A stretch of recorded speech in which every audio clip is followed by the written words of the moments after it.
Hello everyone, শুভ দুপুর সবাইকে। তোমরা সবাই কেমন আছো? আশা করি অনেক ভালো আছো। আমিও অনেক অনেক ভালো আছি। কিন্তু যা গরম পড়েছে, এই প্রচণ্ড গরমে টক না খেয়ে আর পারছি না।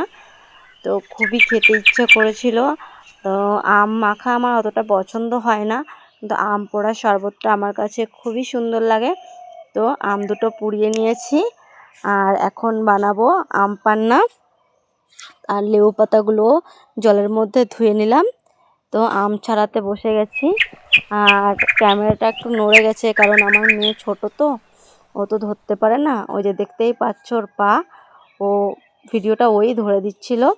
যাই হোক, কিছু মনে করো না, যেমন হয়েছে তেমনভাবে তোমরা দেখো আর সাপোর্ট করতে থাকো আমাদেরকে। তারপর এখন হচ্ছে আমটা মেখে নেব। আর আম না খুবই গরম ছিল, কারণ উনুনের থেকে আমটা নামিয়েছি, খুবই গরম আম। আর আমটা ঠান্ডা করার জন্য ফ্রিজের জলটা দিয়েই দেব। ফ্রিজের জলটা দিলে আমটা ঠান্ডা হয়ে যাবে। আর এই যে আমটা আমি মেখে নিচ্ছি, আমার হয়ে গেছে আম মাখা। আর দিয়ে দিচ্ছি গন্ধরাজ লেবুর পাতা। গন্ধরাজ লেবুর পাতাটা দিলে না খুবই সুন্দর লাগে, সেন্টটা দারুণ আসে। আর দিয়ে দিলাম এতে বিট নুন। যার যতটা পরিমাণ লাগবে সে ততটাই বিট নুন দেবে। আমি কিন্তু আজকে আম পান্নাতে কোনো চিনি দেইনি, কারণ আমি এটা চিনি ছাড়া শুধু লবণ দিয়ে বানিয়েছি। আর আমি এখানে জল জিরে বা অন্য কিছু কোনো মশলা দেইনি। যেমন ঘরোয়া রান্না প্রতিদিন আমরা খেতে পারি গরমে, সেইভাবেই কিন্তু করা। তো তোমরাও করো আর খাও, এই গরমে খুবই খুবই ভালো লাগবে। আর এই যে আমি 4 গ্লাস বানিয়ে ফেললাম, 4 জন খাবো। আর আমার বাবা খুবই পছন্দ করে এই টক। কাজের থেকে এসে আমার বাবা টক খেতে খুবই পছন্দ করে। তো চলো, আমার মেয়ে খেয়ে প্রথমে বলুক কেমন হয়েছে।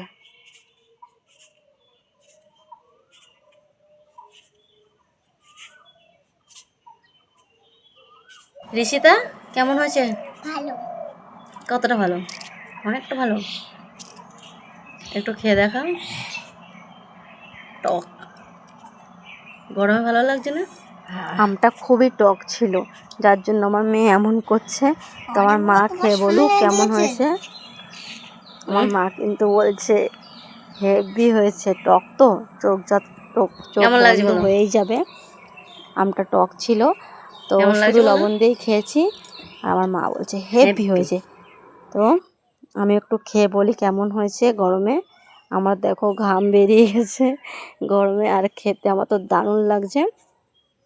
তো ভিডিওটা কেমন লাগলো অবশ্যই জানাবে।